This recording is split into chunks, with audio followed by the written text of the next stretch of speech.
You are listening to the Dollop on the All Things Comedy Network. This is an American history podcast where each week I, Dave Anthony, read a story from American history to my enemy. No, Gareth Reynolds, who has no idea what the topic is going to be about. Stop it. These are the new established rules as of today. Started over something very small. I don't think so. I think it started. Do you even remember what it started with? Yes, I was going to meet the hosts of Knowledge Fight for lunch, and you were supposed to come. I said, and then you said couldn't. You were not coming. I couldn't. And now you're my enemy. I couldn't. And by the way, I wanted to meet those dudes very badly because I've thought that I met Jordan from that show 2 different times. One time I agreed to do a podcast. I remember that. On the road that I thought was him. And then I showed up and I was like, wait a minute. All these little details that didn't add up early have no longer add up at all. Well, you were not missed because you're our enemy. Our enemy. I'm not their enemy. No. Hello, Governor. Hello, Governor. Hello, Governor. Hello, Governor. Hello, Governor. It's a big spicy meatball. Hello, Governor. Hello, Governor. Hello, Governor. Hello, Governor. Hello, Governor. Bangers and mash. Hello, Governor. Hello, Governor. Hello, Governor. I like a spicy meatball, huh? Hello, Governor. Hello, Governor. Hello, Governor. Hello, Governor. Hello, Governor. Footy. June 28th, 1961, the year of our Lord, J-Town, Old Jeezy, as he's also called, J.C. Penney. He's all of those. Do not call him J.C. Penney. That's the kids know that one. Like the kids understand that one. That's a little joke. We should point out we're on tour in the same hotel in our rooms doing this. The reason we don't want to record it together is because that would include Luke. And Luke means an extraordinarily long uploading. Could it ever be uploaded situation? So we decided to do it. It's what we call Luke factor. We decided to do it on Zoom instead. But we're on tour. Yeah. We're starting our tour. So if you want to come to a show, go to dolloppodcast.com. And Dollheads, we see you and we love you.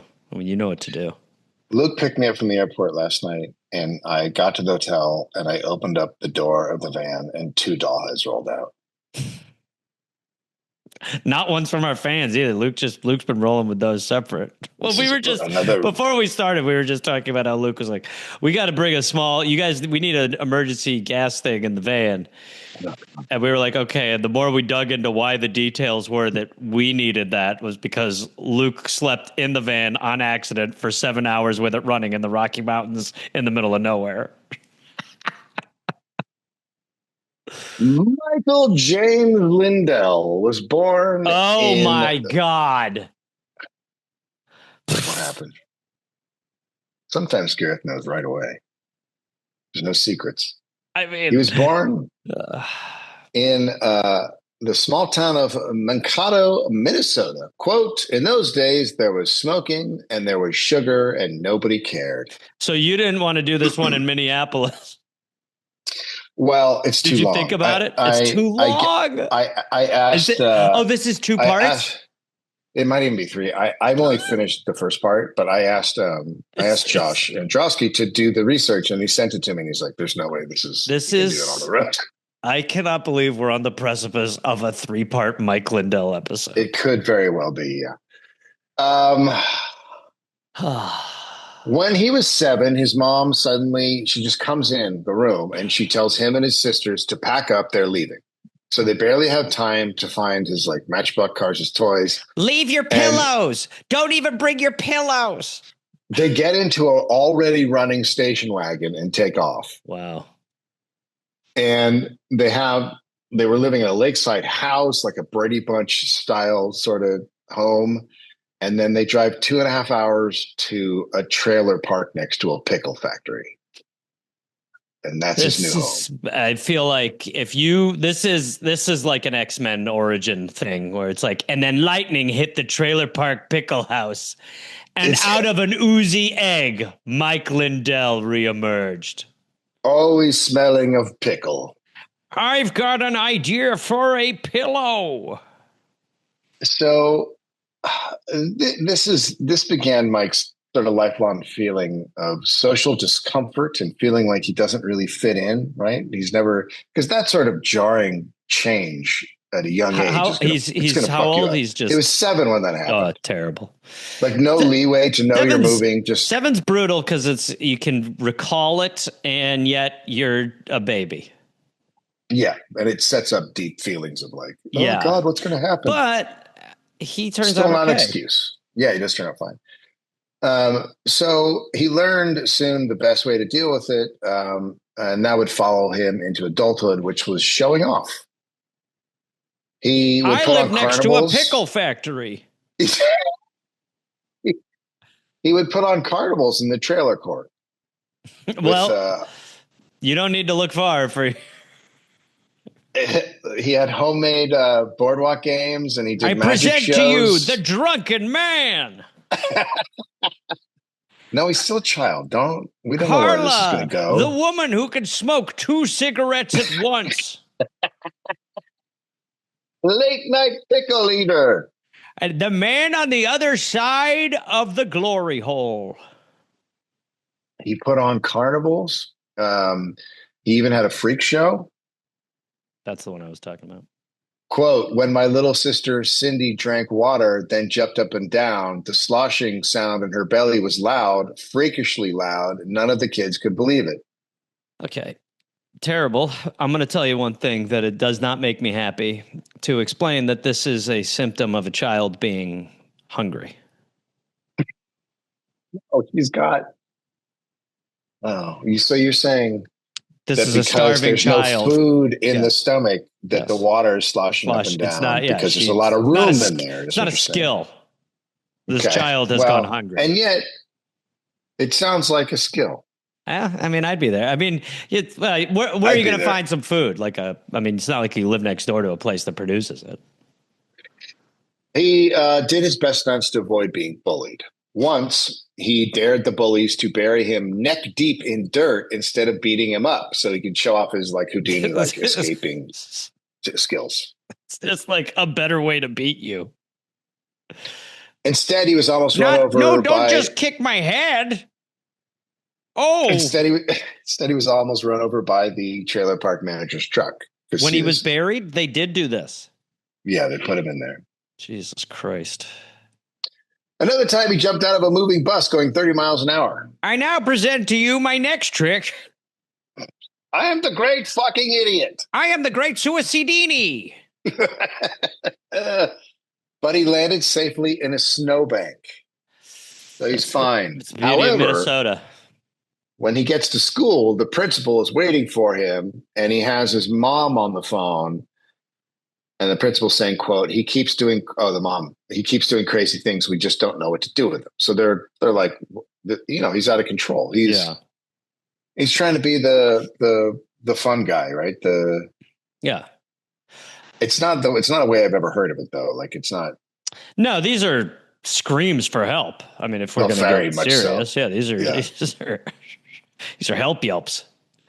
So he goes to high school. He discovers he's very good at math, and he felt like he could rely on numbers. Quote, they didn't change on a whim, and they didn't trick you. So he's still dealing with we moved abruptly. Yeah, it's obviously numbers don't hit mom. He's just sitting in his room holding a 4. Yeah. Mike, honey. Yeah. Yeah, I know. 7. Yeah, I know. Well, we should probably let the numbers go because it's almost 11. No. Yeah. 11. Yeah, so it's almost 11. So it's way past when you're supposed to go to bed. So can we just lay down? Turn up the lights. Well, we can do a little. Everything goes away. Well. 9. Okay, we're going to go to bed. Okay, so we're gonna turn off the lights. Nothing. You're not. Good night. What'd you say? Good night.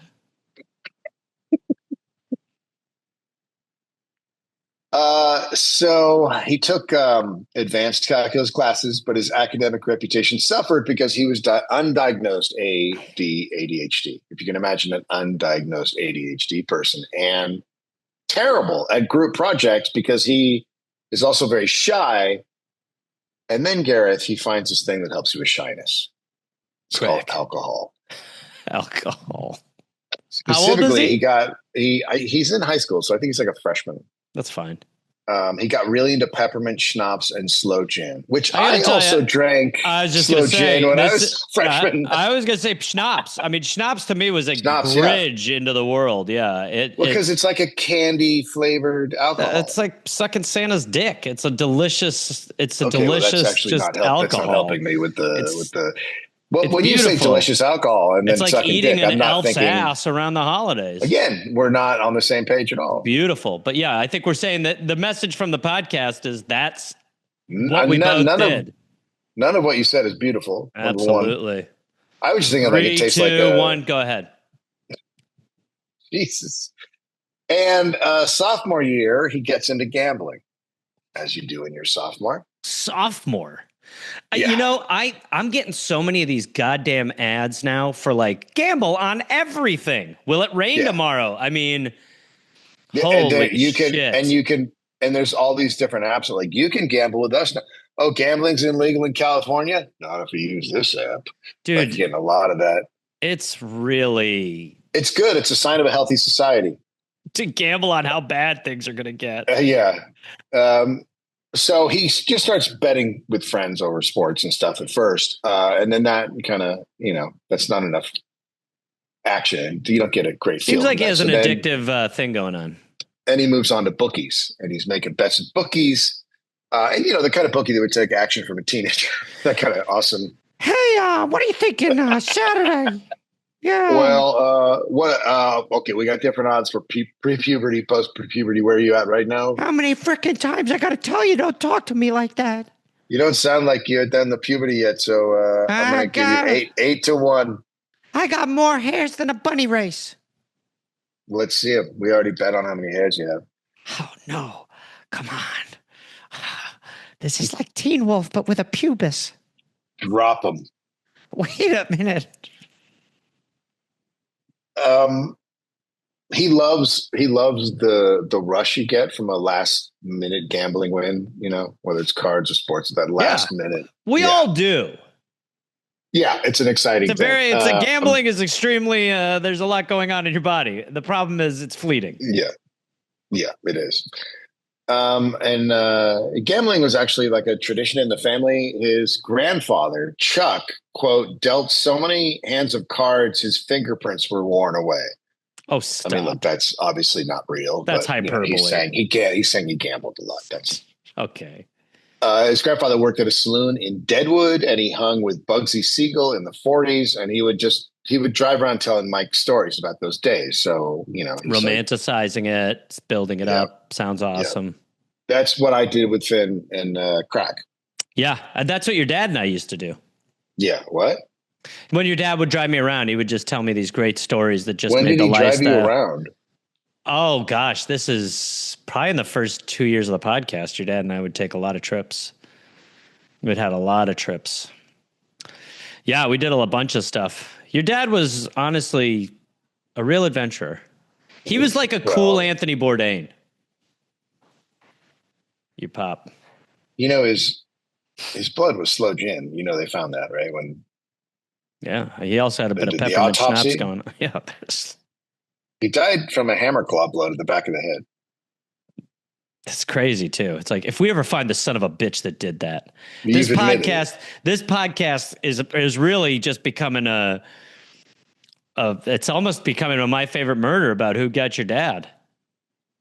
So Karen, Georgia, feel free to cover this stuff, and we're trying to find out who hammer clawed the back of slow gin Anthony, because Dave's dad was a legend. He was my best friend. He is my best friend, and he's gone. To fund Mike's gambling habit, he worked at a drive-in ticket booth, and with him there was a very cute blonde girl named Donna, and they started dating. His first relationship. And then he took a second job at a grocery store where his new stepdad, Fred, worked, and he saved up and bought a Ford Mustang. Nice. Which then he very quickly totaled. Nice. Yep. Cool. Yeah. Yep. Nice. And then one night he's driving Fred's pickup truck around 3 a.m. He's coming back from a friend's house and he's very sleepy. Sure. And so as you do when you're sleep driving, you put your head out the window to stay awake. And absolutely. The next thing, Ace Ventura. The next thing he said, he saw himself like in a third person, like shooter video game sort of seeing himself. Yeah. That's one of the side effects of keeping yourself awake with your head out the window. You're going to see a third you. Yeah. And then he's standing in a farmer's yard yelling for Fred. And he's very clear about this, that he wasn't yelling. He's watching himself yell. Right. And so there's a farmer in the farm house and he hears this crash. And then he hears someone screaming Fred. And he comes outside to find this pickup truck just wrapped around an oak tree. And Mike had been flung 20 yards from the wreck. I assume out the window because he's halfway out the window. So it's an easy lift at that point. And the next thing Mike remembers is he's in an ambulance and he heard the EMT say, quote, "We have no pulse." Yeah. Yep. Oh yeah. This is but again, I mean, you're awake. Yeah. And at the hospital, the doctors are very shocked because he doesn't have a broken bone. He has no internal injuries and he walks out of the hospital the next day. Who told the Dollop? I have a very hard time believing that one. Okay. I was going to say. But we're gonna go with his tale though. We're gonna. Well, yeah, I think why have not? to with this guy. Yeah, this is part of his magic is the crazy lies that he tells. I choose to believe. Sure. So this starts a series of brushes with death. He's sort of living an upper Midwest Final Destination movie scenario. Sure.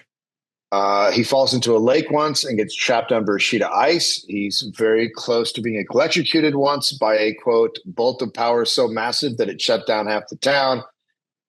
He wrecked a motorcycle twice. The second time, he said he was on his way to a skydiving lesson where he smashed into the ground because his parachute didn't open at 60 miles an hour. Quote, "Yes, I crashed my motorcycle and survived a skydiving accident on the same day." So just to be clear, his skydiving accident was he fell from a plane and his chute didn't deploy? Yes. And he hit the ground and was okay on the same day that he crashed his motorcycle. 60 miles an hour, he hit the ground. Yeah.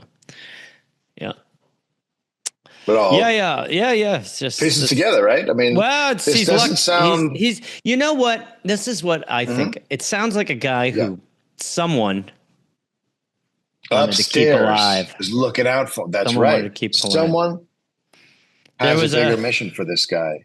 And someone who likes to sleep. And knowing what I know, God damn, were they right? Because we needed this guy. Boy, did we! This guy needed to be around. This guy dying in a skydiving accident, but imagine what the world would look like without that guy. That's right.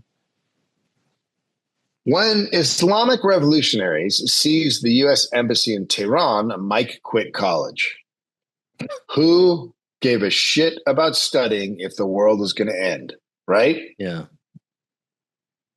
He moves in with a friend, but he gets kicked out pretty quick by the friend's family because he kept throwing huge parties. Yeah, okay. But although that's what Jesus would have wanted. Sure. So I shouldn't say that yet because he's not a Jesus guy yet. He's just a kid. No. So he buys a van. And whoa. So getting right now I'm feeling it. Okay. Did he go in the Rockies and sleep? In June of 1980, Mike convinced his buddy Rick to drive with him to California. And they're going to stop in Vegas on the way. Uh-oh. Quote, "When he walked through the doors, I saw the lights flashing, levers cranking, and coins clinking. And levers I felt like cranking? Levers. Oh, they said lovers. Or lovers. Lovers don't crank. Well, some do. I've been cranked. I felt like I had just entered a giant money factory. From that first breath of stale cigarette smoke and Aquanet, I was in love. So, This guy's just awesome. to I like this guy. I mean, it's kind of fun, but a money factory would be a place where you bring in different supplies and then turn it into money, and you leave with that money. This is not. A money factory doesn't quite. I mean, it's a money factory for the guys who own it. At the top. But maybe that's what he's talking about, and B, it has the vibe of a money factory. Again, I disagree. He doesn't know yet that all the lights, the oxygen levels, the sounds, the smells, they're all there to make you feel like it is a money factory. Yeah. He almost immediately lost every dime he had. Yeah. See, sometimes the factory bangs you. Now, Rick's not happy. They're not going to make it to California now. That's quite an update. What an amazing. You're 5 hours away, and you're like, well, this trip is completely ruined. Now we got to go back all the way back home. He's bummed, he's tired. He goes to sleep in the back of the van, and Mike is just upset. He has guilt, and he's depressed, and he sits in the passenger seat just thinking about what he's done. And then he notices 5 shiny silver dollars on the dashboard. That was all that Rick had left. That's what he brought with him to the casino. He still had it, but he's asleep. And look, Mike will get him back, right? If he borrows it, he'll get him back. Sure. Yeah. And he takes it and he walks into the casino. And he said when he walked in the casino, he heard his grandpa's voice, quote, "Craps has the best odds in any casino." Well, why didn't you tell me that before? Where were you when I lost it all, Grandpa? I was playing money hole. What? Will you throw the money in the hole? Oh, man. Tell you what, I lost it all on money hole.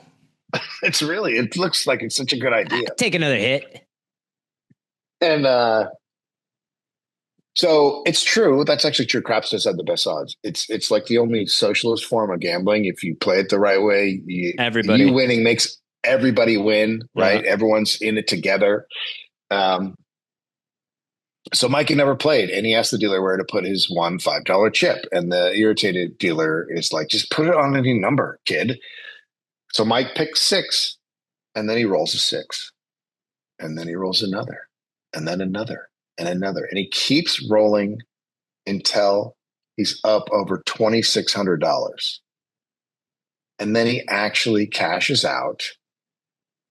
Quote, "That was the first time I've been all the way down and then won big. What I didn't know was that for the addicts, much of gambling isn't about winning it all. It's about betting." But he's got money now. So go back to Missouri. I don't know why they didn't go to California at this point, but Missouri they go back or to Missouri, Minnesota? Minnesota. And he buys his own trailer because he's got fucking cash now. Yeah. So he's got his own trailer in the trailer park. Now, what are you going to do with a trailer? You got a trailer and trailer park. I mean, you make a mini casino, Gareth. Yeah, I was going to say, you turn it into exactly. Yep.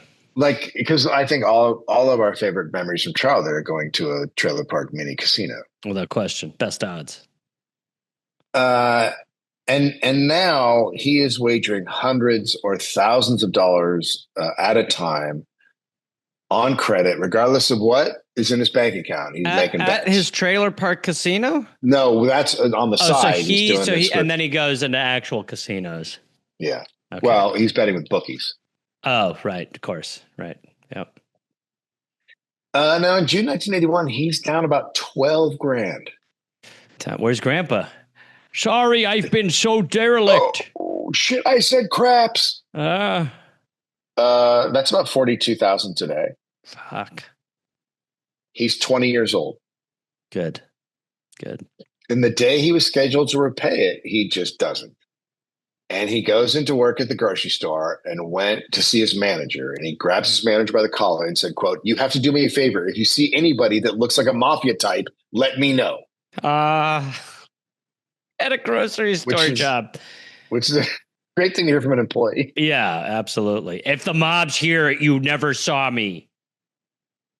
So they had like a little code, and less than an hour later, over the His intercom, manager Mike agreed. heard, I would be like, "Hey, yeah, get the fuck out of this grocery store." what about not working here? I don't want the mob coming in here. You know what? How about this? Instead of coming up with a cute little single for when I see the mob, go. So over the intercom, he hears Mike, telephone, line 3, and that's Mike, the code. the So mob's here. Mob's inside. Mike, the mob So in he- aisle 5.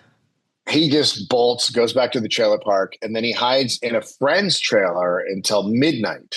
Nice. And then after that, he goes back to his trailer and he hides there. He's like, just windows closed, all that stuff. And just before dawn, he hears someone come. So he hides in the closet, and someone is like tries the door and is looking in the windows. The mob And is he just so weak. not that great. Yeah. Hey, what are we going to know, do? I tell you what, this door's pretty locked, boss. I suppose we can't do anything. I mean, if there was some way to get to a trailer park door, but it's like The screen door's got the little extra lock on the handle, so I don't know if we're going to be able to get in. God, this guy's thought of everything. So he hides in the closet for hours after it sounds like they left. He's just so scared. And then he finally comes out in the morning, and outside in front of the door is a Hardee's bag with writing on it. Carl's Jr., for those of you who've never traveled. Quote, Mike came to get our money. Bookie was with me. Physical force may be needed. Call me. Because here's the thing about the mob. They always use terms like physical force. Yeah. And they communicate a lot of times through Hardee's. They do. That's like their main thing. Anytime they're going to go to maybe rough someone up, they got a Hardee's bag just in case the person's not there. Hey, should I say it's from us? Absolutely. We're all going to sign it like a get well card.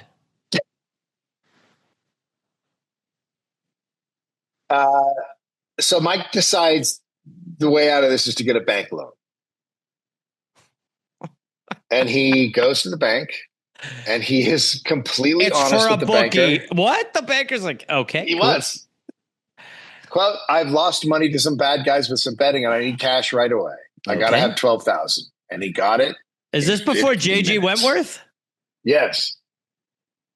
He got it 15 minutes. I made a lot of bad bets, and my bookie will kill me. Call J.G. Wentworth. It's just so obviously fake. But you got to let him cook.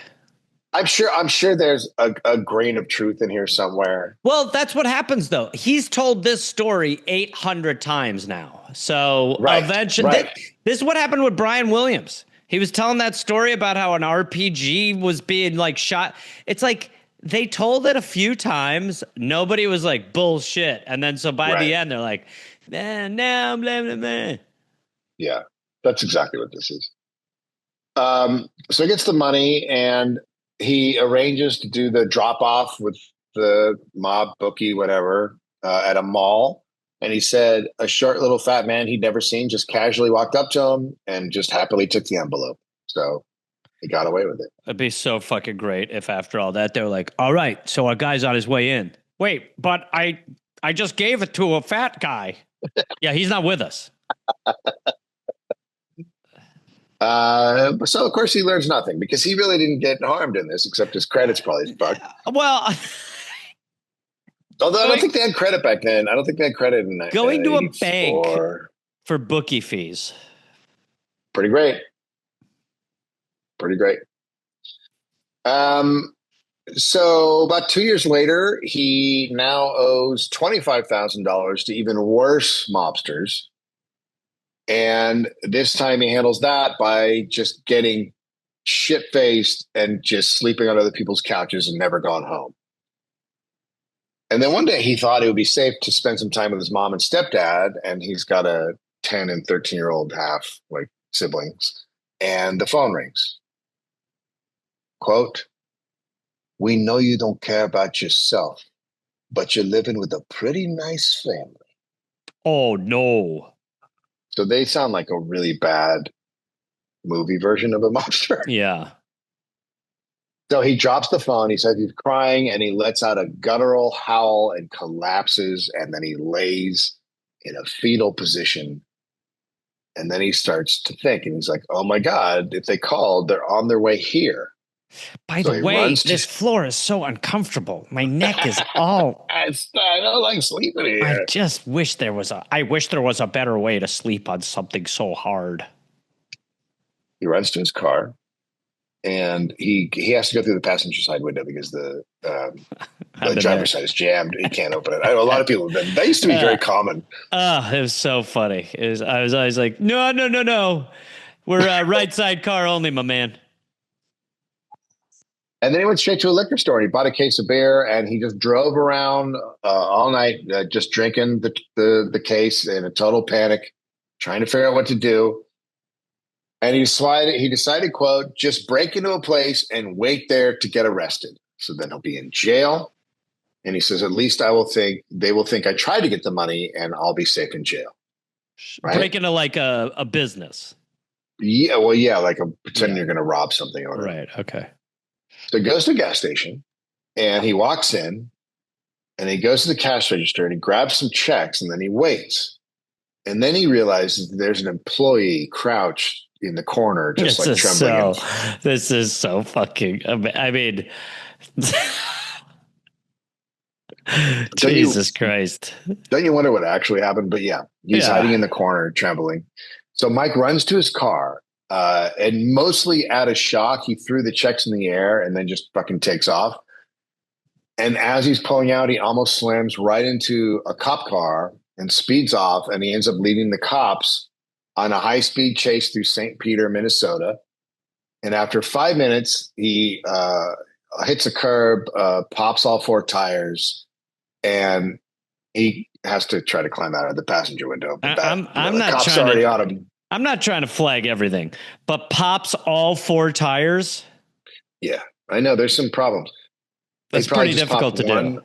Or crashed it, but yeah, pop it all 4 tires. It's pretty hard to pop all 4, unless you're my buddy Oren, who went the wrong way over those spikes exiting a parking garage.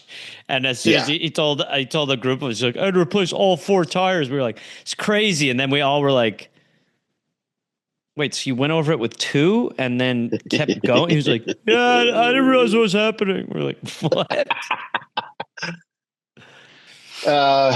So he comes to in a jail cell, and his dad is there to bail him out. His OG dad, who he had not seen for 20 years. But his OG dad's like, yeah, I don't care. And he just sends Mike back home. So his OG dad bails him out? Yeah. How does he know he's there? I don't know, because it was on the news, so maybe he saw it. Okay. Sure. Okay. So now, because it's on the news, all of Southern Minnesota knows, and Mike goes into his local bar, and the owner looks at him and goes, quote, Mike, you need to leave town. You're never, ever going to live in this town. So he's charged with a DUI, fleeing the police, and felony theft. Plus, he still owes the money to the mafia. That hasn't changed. The 25. Yeah. He tries to go to the bank to get a loan, and he probably was like, well, you're my last resort, but I'm not going to lie. It's bookie fees. They're like, what? Yeah, last time the gentleman just let me get all the stuff out. So this time it's twice as much. You still owe us $14,000. I don't have it. I know, but we're not going to give you another loan. Because hold on. Hey, Bob, it's me, Mike. I need to borrow $12,000 to repay the bank. It's 14 now because of interest. 14 because of interest. The bank's on my ass.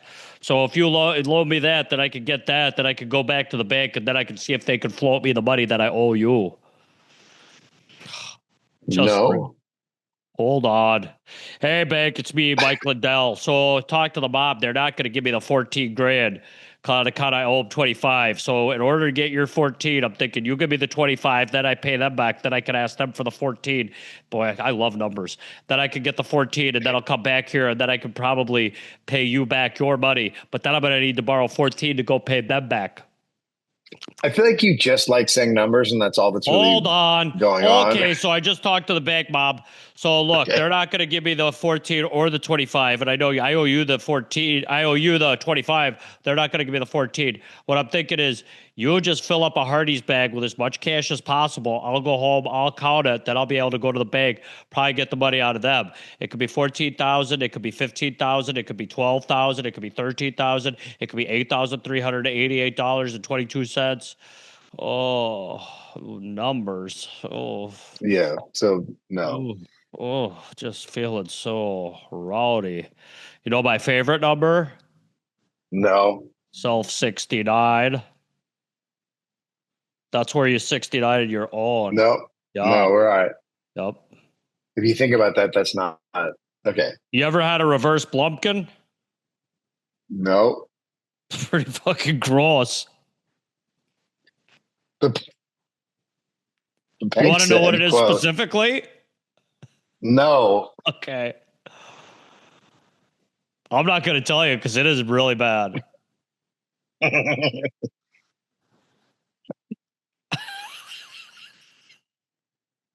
Did you spit take? A little bit. I drank right. Shouldn't have. I really shouldn't have drank right then. Quote, part of our decision on giving a loan is based on moral character, so they're not going to do that. Yeah. I mean, good Lord. But Mike's plan to get arrested so you don't get your legs, broke by the mafia kind of works. They kept their distance because they know that everyone's watching him now. Like, you know what I mean? Like he's genius, a sort of version of famous. Yeah. In the area. So Mike knows they're bidding their time. And at his court date, he said a woman leaned over to the defense table and handed Mike a note that said, quote, "You're doing a good job. Don't give anyone our names." Wait, who said that? Mike said that he's at court and a random woman hands him a note that says, "You're doing a good job. Don't give anyone our names." Like the mob's gonna the mob. Oh, okay. Right. Okay. That's hilarious. That's so fucking dumb. Do you have our money? Check yes or no. Dollop is brought to you by Cash App. Yes. Gareth, the Cash App, of course, is, what does it sound like? It's an app where you can send money. Send cash. Money to people. You can get money. Digital cash. Yeah. And when you can also get a Cash App card. And then not only do you get access to a lot of different perks and benefits, like early access to concerts, pre-sales, and discounts on brands, but then you get extra security. You can use it to instantly unlock your card right from your phone in just a tap. And if there's like a suspicious transaction that pops up on the card, Cash App's got your back.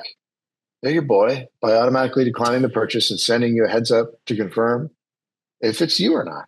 And behind the scenes, you can be absolutely sure that knowing your account balance is protected 24/7 fraud monitoring. All the good stuff. Spend with peace, Gareth. Peace of mind. And order a Cash App card in the app or just at cash.app/card. We both use Cash App. We use Cash App a lot. Cash App on the road. Cash App. We're cashing apps. Wow. How did you come up with that? It wasn't good.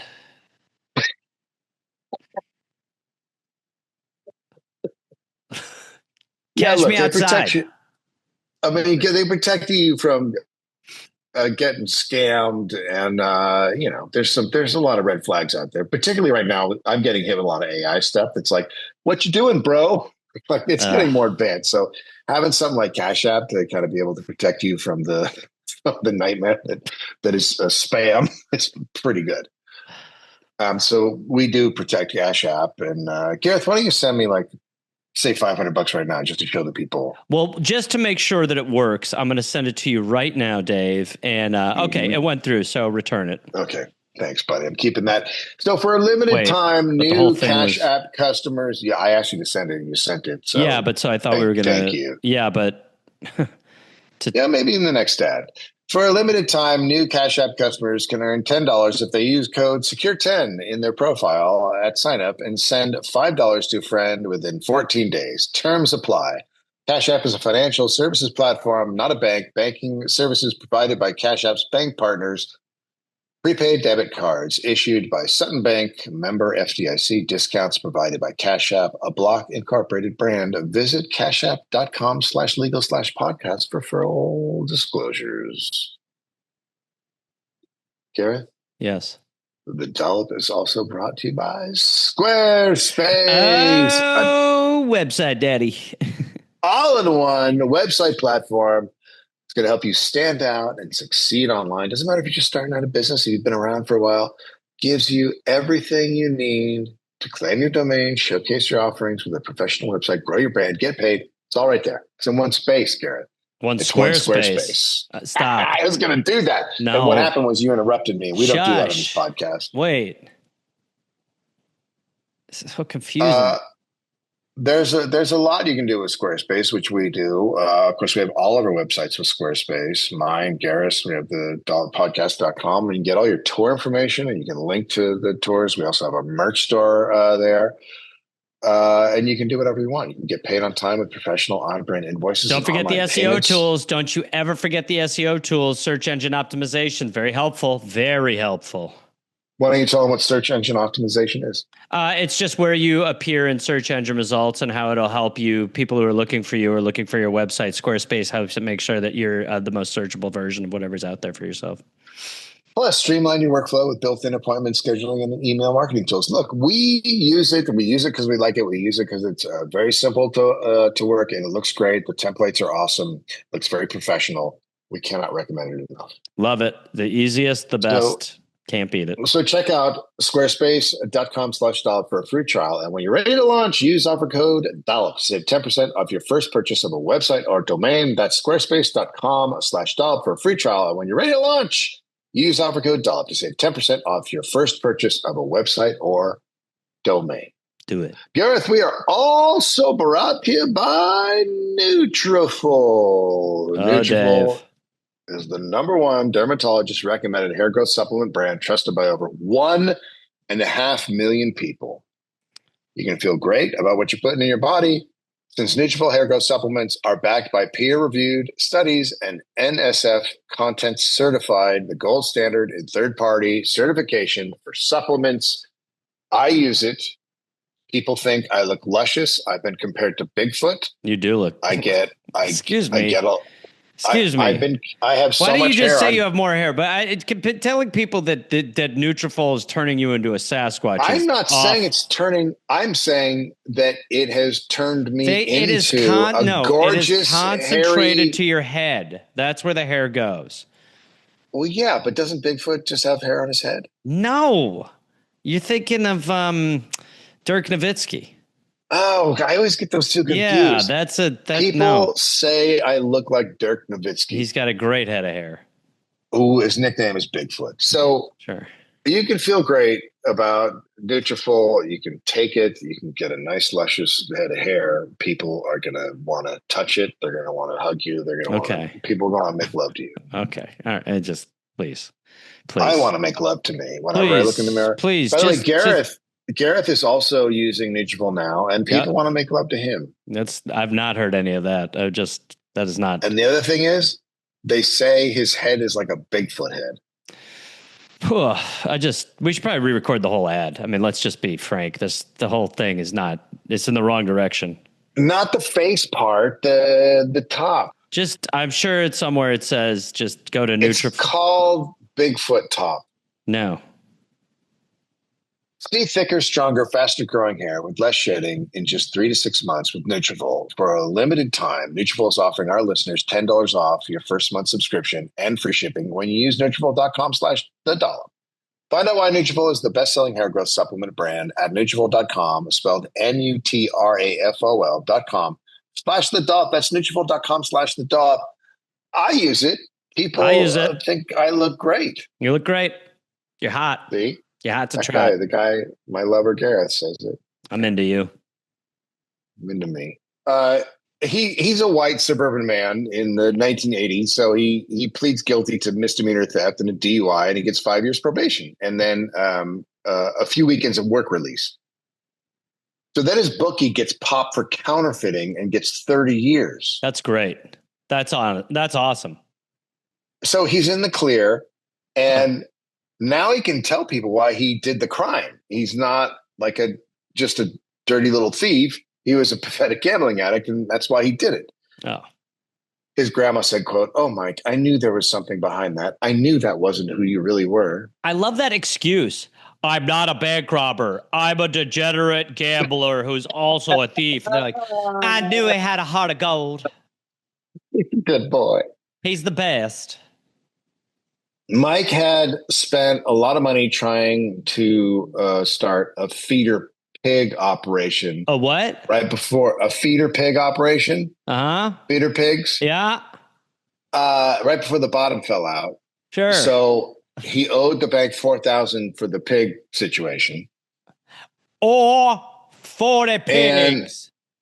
And he realizes he could use his natural math ability for good. Learn how to count cards in Vegas. All right. Yeah, definitely two. Definitely two. There's a lot of queens left in that deck. So this is not for fun. It's business. Sure. And he promised himself he wouldn't get fucked up. He would just hop from casino to casino, making $300 a night, and then send it to his mom. But one night he gets kicked off a table by a pit boss who notices that he's counting cards. How do you know someone's counting cards? I don't know. That was my first thought. Like if you're on a How hot do you streak, know? why wouldn't every pit boss, anytime some guy's up, be like, get the fuck out of here. We know what you're doing. But This I think guy's they do obviously that counting sometimes. cards. But how do you like Rain Man, I think, is real.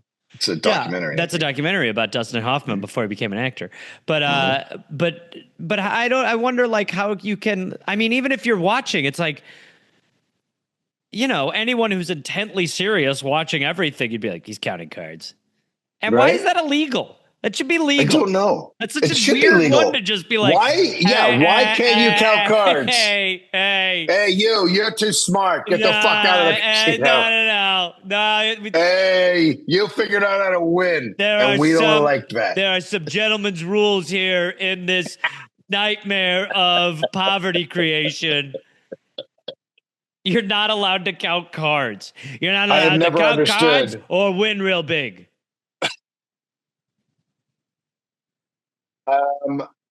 So after that happens, he goes to a bank of slot machines and he's playing 3 slot machines at once. You're counting levers. Get out of here. And then this dude comes up with his parents and they ask, hey, can he play one of the slots?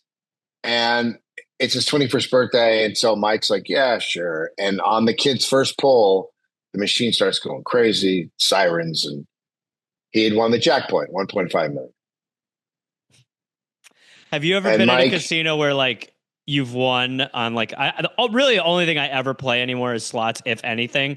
But I've had it before where like I've hit and then like some weirdo like 3 machines over is mad like, at you. That was my machine. Yeah, I've had that. What? Yeah. That was my machine. Not how it works. I was where you shouldn't have left it. I've been working that one for 6 hours and then you came over and then you got it. I feel like I had I would like my some friend. money.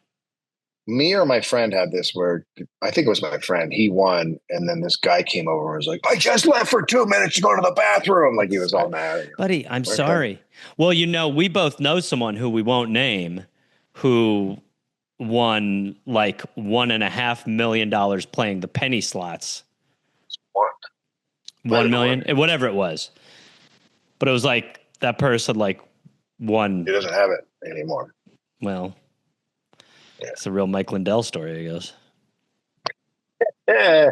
I ever told you my college story when I didn't have enough money to pay rent last month? No. My rent was $300. Everyone just shed blood when I said that. My rent was $300, and it was my very, very last semester in college. And I would just tell my friends I have $38, and they were like, "Let's go to Vegas. What's the fucking difference?" All right, so we literally piled in this car at midnight and drove to Vegas. Got there kind of late because there were some stops, and I got $10 in coins and went down to the casino because we got a room. I went down to the casino. I put 3 in, nothing, 3 in, nothing, 3 in. I won $300. Ugh. And I just put it all in the cup and went, okay, I'm done. And then just went to the room and slept and paid my rent. That is just the. Did I ever tell you about the story where my friend needed $300, and so he took the money and we lost everything in Vegas, and then the mob made him dig his own grave and killed him in the desert. Oh yeah, you said that. It's so funny. That's just being young. Yeah, I wish there was like a moral to it, Don't make friends with a guy named Rick. Yeah. So Mike leaves the casino just like tormented, right? This kid won his money, and somehow he stays the course. He keeps counting cards, and over 40 days, he won enough money to pay off the pig money and everyone he owed. So he's out of debt by gambling or counting cards. By 1984, he's living on a friend's couch and he's drinking, he's gambling. That's his life. But his friends get into this new thing that everyone's doing called cocaine. Mike's never done it. He didn't really like at that point being around people on drugs. He found them very annoying. That holds. But still depressed by the judgment he feels from the people in town, Mike told his roommate one morning that he didn't feel like doing a dang thing. And his roommate pointed at a small pile of coke on a mirror and said, try doing some of that. Well, to be fair, it's true. Now you're going to feel like doing something. And more cocaine. Now that was a rock. Oh. So he puts a rock of coke in his mouth between his cheek and gum in a rush of euphoria. He's treating it like a Zins? Yeah, that's what I do. A rush of euphoria instantly shot through his entire being. And he grabbed the straw and vacuumed up everything that was left. Quote, that day, cocaine became my new best friend. Not only did it Go ahead. Go ahead. Not only did it mask my pain, it made me feel like I could conquer the world. Yeah, then we're going to find a different kind of goose feather and we're going to put it in a pillow and I'm going to call it my pillow. Well, he gets a job as janitor at a drive-in and made enough for a Chevy Suburban, and he started working at a bar, and then he opened a carpet cleaning business. Dude, people need to understand how much different this like you were saying before about the rent. It's like this is this could happen. It's not regular, but she was like, I got a job. I'll save money. I'll invest it in a future. Yeah. These were things that just kind of were a thing. They happened. You used to be able to easily get a job and save up money. You didn't just get a job as a Lyft driver. Right. So he meets a beautiful woman named Karen during a bar shift, and he used his newfound coke powers to get over his intense social anxiety and talk to her. After a little persistence, she agreed to go on a date with him, and then she goes on a few.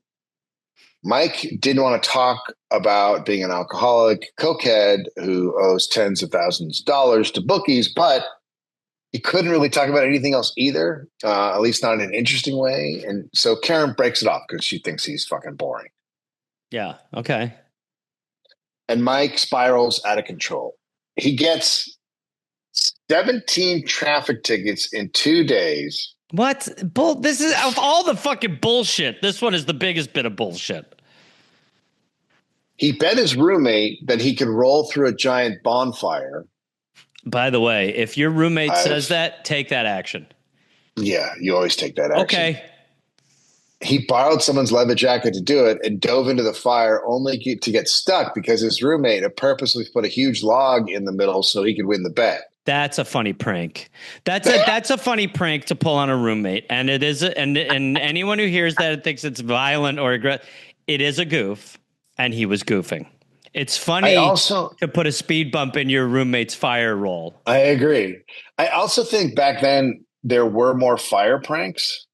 Yeah, we were doing this before ridiculousness. Yeah. So this was PR. This was pre-ridiculousness.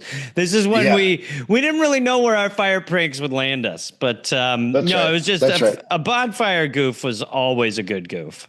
Yeah. Hey, I'm going to push Trey into the fire and hope he dies. That's good. That's funny.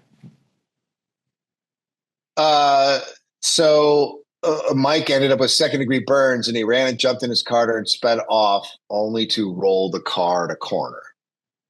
That's just. Oh man, it's just imagine if this was real.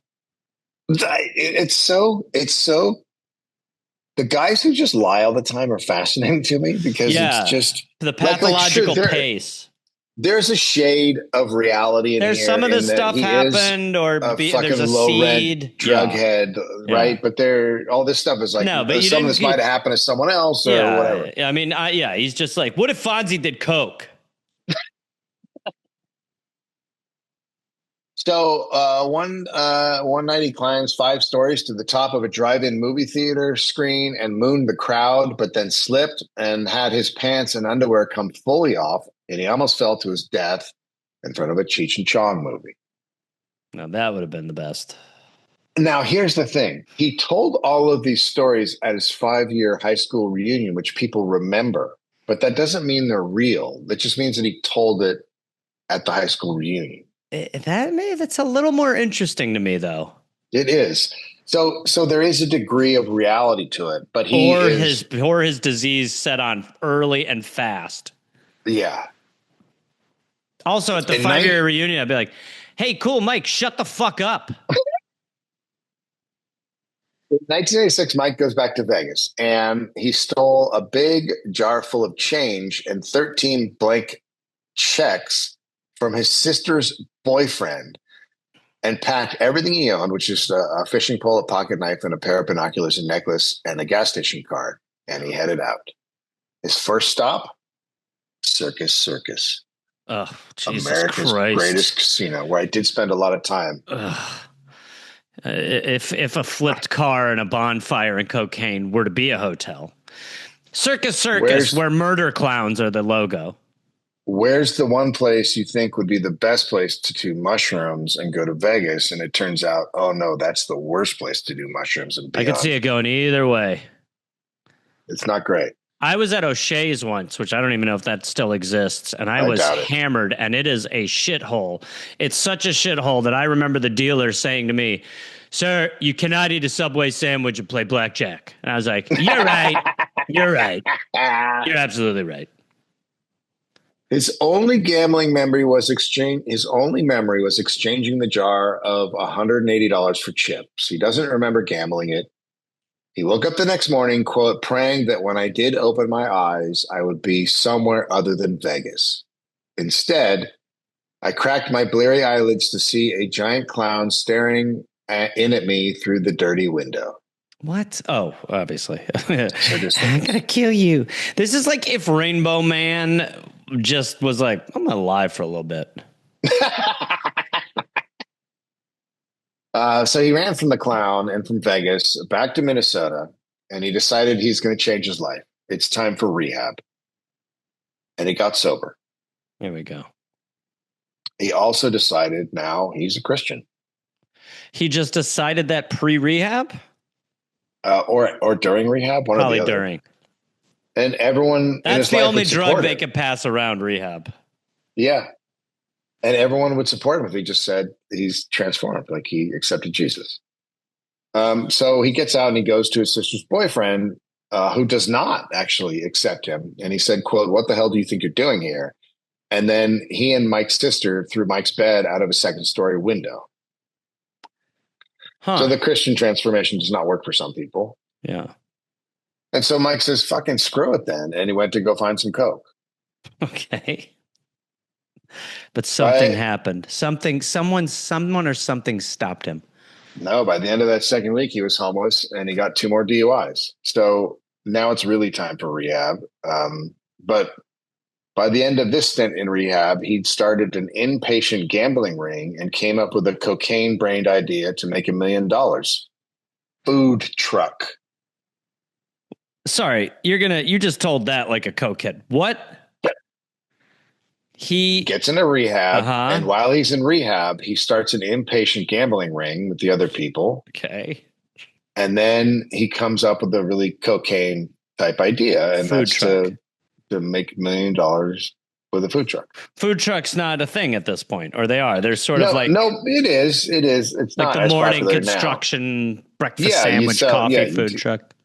Yeah, you do egg and cheese on a roll. Yeah. And it's not really $1 million idea. It's an idea you get by on. Sure, yeah. But It's kind of a nightmare occupation. This rings more true than anything else because this is a pure cocaine idea. Yeah. So he puts all of his efforts into this food truck, and he's still got Karen around. He's falling further in love with Karen. She does not love him back. She's still in love with her kid's father. And then her kid's father does something bad. Now, Mike, I shouldn't have said that yet. That comes later. Wait, here it is. So Mike, because she's not loving him, he is like, I'll do more drugs, right? That's one of his excuses, that she's not loving him back. And then something bad happens with the father, and she's like done with her baby daddy. And Mike, she's like, well, that guy's at least nice. And then he starts being himself around her more, and that's not good. They fall in love at the Minnesota State Fair. Apparently, that's one of the great state fair. Magic happens. Great state fair, maybe the best in the country. Great state fair. That's where I met Karen. That's where I met Karen. Kill Gareth? Why? What did he do wrong? The Dollop will be right back. Hey guys, so we allotted to. Oh, we're not doing it. Oh, okay. Go ahead. Sorry. No, we were doing something else. I thought I just was going to do a hydro. I don't know. I didn't know what to. I was going to do a hydro. So they got married within months. Smart. And celebrated by going to Panama City Beach, where they have an argument that ends with Mike punching a biker and running out on her to hide in a karaoke bar for 4 hours while he has no idea what she's doing. He's a big oopsie hide guy. He's got a big case of the oopsies, I'm gone. Yeah, he really does. And by the way, what better place to hide out than a bar that nobody wants to go to except for wannabe actors? Yeah. A karaoke bar is a great place to hide. But she doesn't leave him, and they have a daughter within a year, and then they have another daughter, and then they have 2 sons. And he's a married dad. For the first 10 years of his marriage, he says it's the happiest time of his life. He buys a bar in 1990 called Schmitty's. Love it. Now, you may be wondering how he got the money for it. Food truck. By winning a massive bet on a football game. Quote, probably the Bears. Probably not. 80. No, I guess it's the 90s now. Quote, I was having the time of my life. I had my own business, and I loved working. So it didn't matter if I worked 15, 12, 20 hours a day. It was easy for me to do that because of my good friend, cocaine. So he's still doing a lot of blow, and you can work on cocaine. It makes you focused and I'll double down on it. It's fantastic work. If cocaine is, it's great. Now I'm not trying to talk to the teenage. Yeah, let me get myself out of this one. Now, while cocaine will make you highly productive and you will be working at a level that you've never worked at before, a lot of times the stuff that comes out of it is the best stuff you've ever come up with or have done. So, yeah, if you can get it, just go ahead and give it a shot. But also, one time we were on cocaine and my friend Eddie was like, what about change banks? We just open banks and give people change. Coinstar. The opposite. And that eventually became a sketch on Saturday Night Live, a fake commercial. Oh, I remember that one. Yeah. Because there's no way to make money from giving change. No, but I think the message we're both sort of saying is it's illegal and it shouldn't be, because it is just so good if you get the right match and batch that you'll. Yeah. I don't think we're saying that. Yeah. And I'll clean it up. So I don't think you will. Yeah. Of course. What are you talking about? So to any of our listeners who have never done cocaine or try it, don't do it if you've never done it. And because you will find that you as a regular human will never touch the level of intense work ethic and profitability that just 2 to 7 lines will provide. And by the way, there's no better feeling than tooting a big one and then putting it on your gums. That's just the best. And I would definitely recommend smoking cigarettes while you do it. There's nothing better. It feels like it's just the greatest feeling and the best productivity, and it makes booze more fun too. Go ahead. Yeah, it's just I don't do it anymore, but I think about it. The regulars at his bar drank until closing time, and then they'd all head over to a guy named Toad's house for more booze and coke. And that little party situation went on for a while, but then within a few years, the fun started to turn. The cokeheads were going into back bedrooms with torches and turning coke into crack. Yeah, see. And soon there were only 2 honest cokeheads left, Mike and his friend. And Mike looked at his friend and said, let's promise each other we will never, ever smoke crack. A few months later, Mike smoked crack. Quote, when I hailed, there was a whoosh, and I was instantly there. It was coke times 10 at least. Math, numbers. Yep. Even Mike's coke dealer told him, quote, I told you never, ever smoke crack. You're done now. You're through. You just ruined your life. Huh.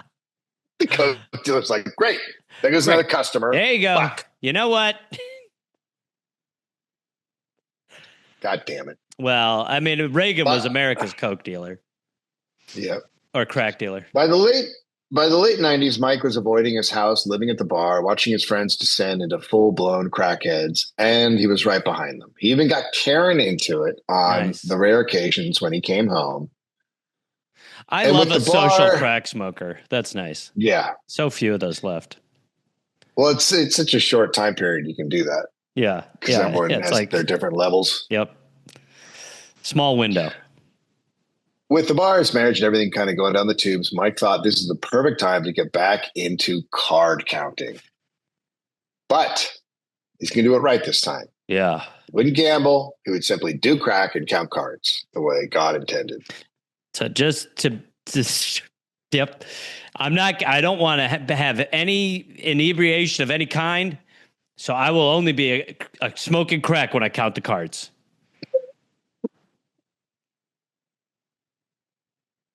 He took a card counting refresher course, but.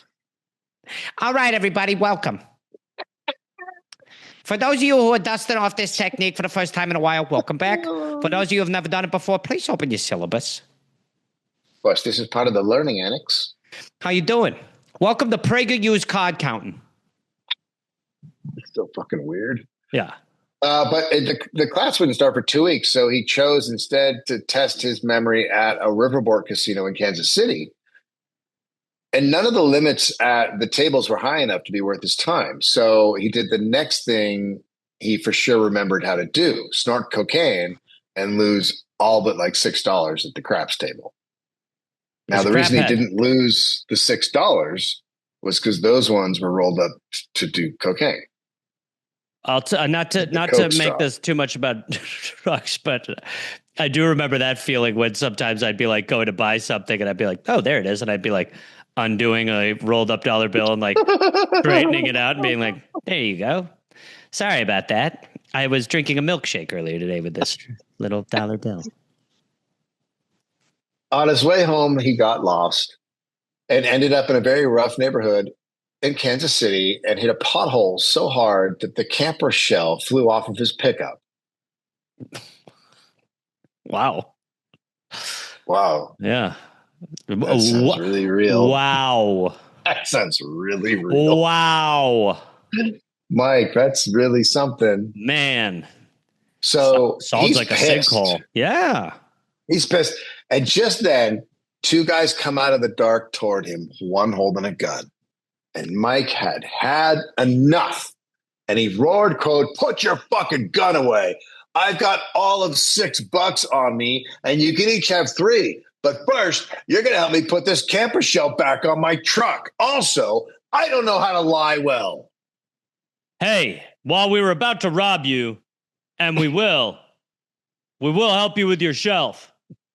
Because this is all taking place in your weird little head. There we go.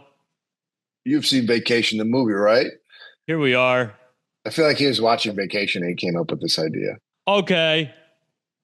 So the guys, they don't know what to do. And they looked at each other and walked over to the camper shell and helped him put it back in and then started walking away. And Mike yelled, quote, "Get back here. I told you I had $6 on me. I'm good for my word." Hey, this guy's reverse robbing himself. And they started to feel guilty for yelling at him. And he said, quote, "And I've got cocaine if you want to do a line." Well, now we're talking.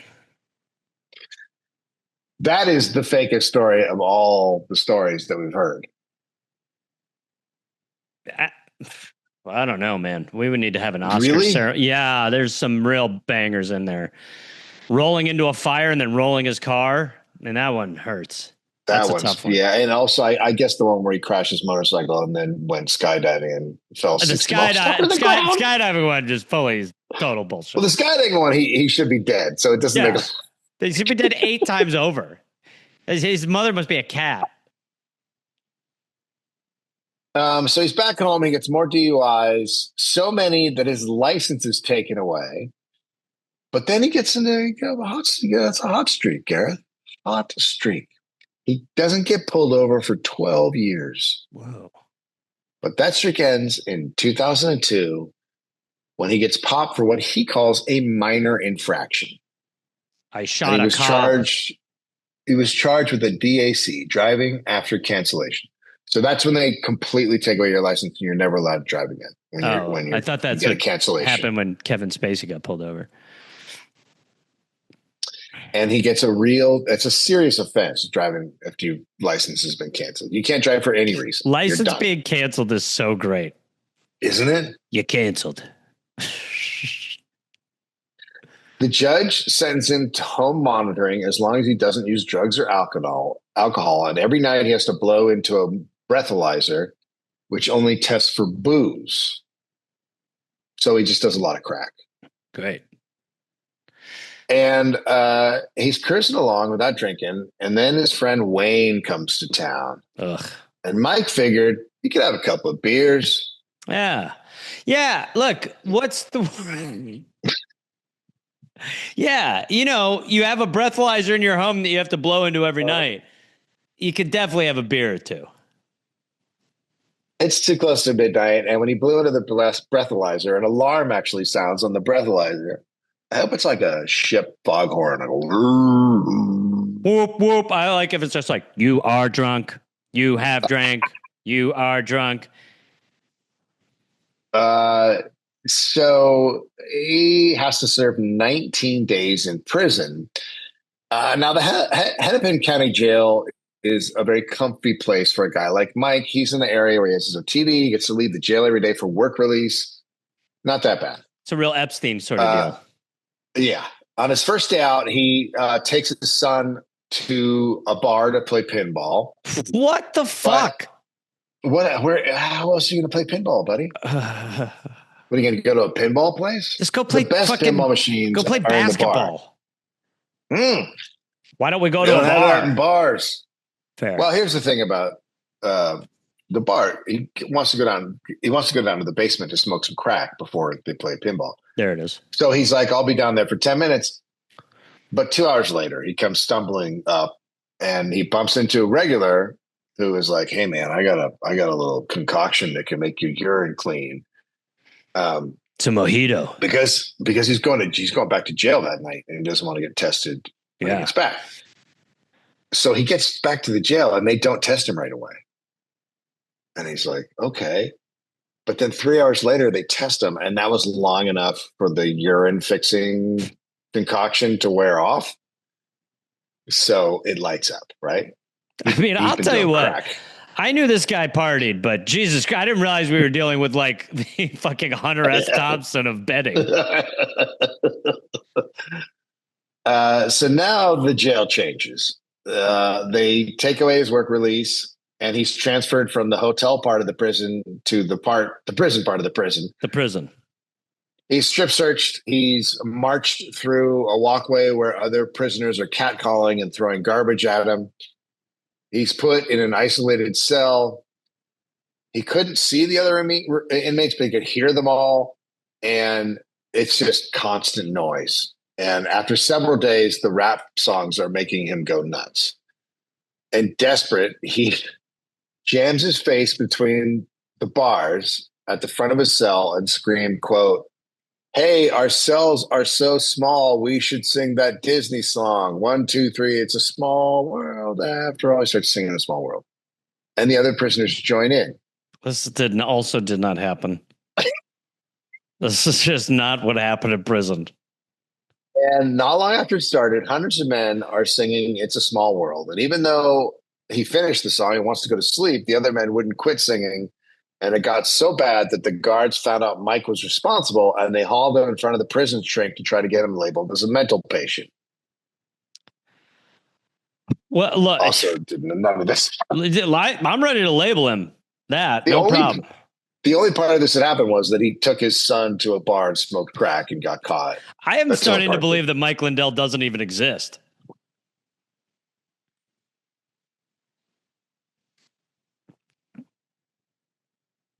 So he gets out and he's got to face the music. His debts are so high, he just can't skate by anymore. He's hundreds of thousands. And he needs to make money immediately. And he managed to pay minimums by card counting, but he really just can't keep up anymore. The debt's just too high. Through it all, he was gambling on sports and losing big. And so he has to sell Schmitty's, the bar. On the last night, he throws a massive party where he, quote, made it snow by throwing $1,000 into the ceiling fans and watching it blow everywhere. Nope. Next. So he sells the bar to a bookie for hundreds of thousands less than it's worth, so he could get $50,000 in cash up front. Yeah. So then he could go to Vegas and count cards and make more money. So he does, and he immediately loses all the money. And he goes back to the bookie to extort him. Quote, if the bankruptcy judge sees I sold my little bar for so little, they'll come after you too. And the bookie gives him a little more money. Lies. Oh, boy, Mike, you're right. You got me pretty freaking scared. You're right. Okay, I get it. I got a fantastic deal. What do I need to do? The only reason people believe this absolute just endless stream of fucking bullshit is because he became a Christian. Because they always want to hear how bad you were before you became a Christian. The redemption, that's their whole thing. The redemption, the comeback. The comeback becomes bigger and bigger every time you tell it. Again, I mean, there's so many who do. Politicians get caught in all their fucking lies because it's just you tell it enough and people start to go, wow. It's like the bigger like a celebrity becomes, or like the amount of comedians who were, I had one mic left before I could make my money. It's like, shut the fuck up. Yeah.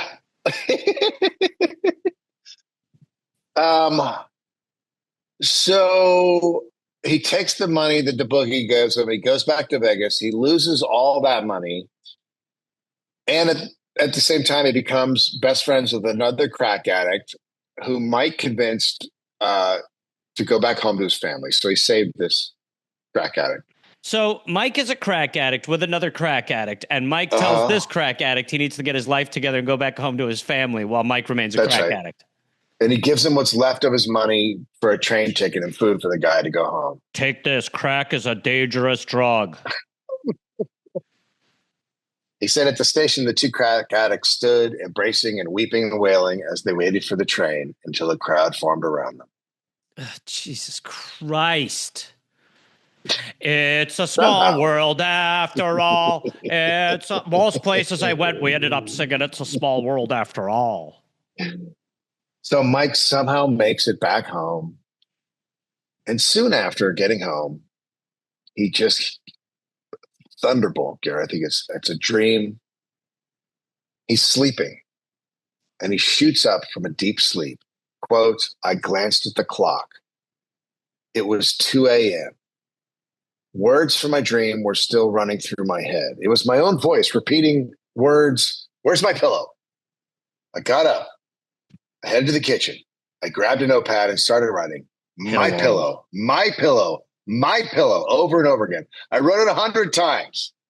And his daughter comes in for a glass of water and looked at the hundreds of pages of paper on the floor and asked what was going on. And Mike calmly said, quote, I'm going to invent a pillow, and it's going to change the world.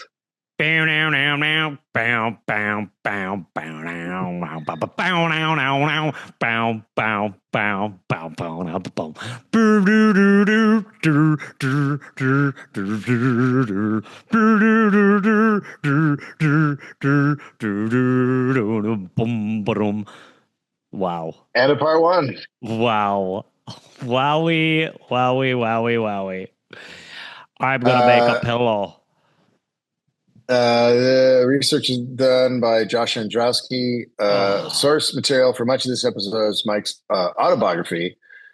So if he did something that seemed cool, you should probably take it with a grain of salt. From Crack Addict to CEO by what are the odds? From Crack Addict to CEO by Mike Lindell, and also a little bit from the Guardian and the Business Insider. But yeah, that is really something. So this will either be 2 parts or 3. I gotta see how much lying there is in the rest, and if I want to cut a lot of it. Well, it's fun. It's fun.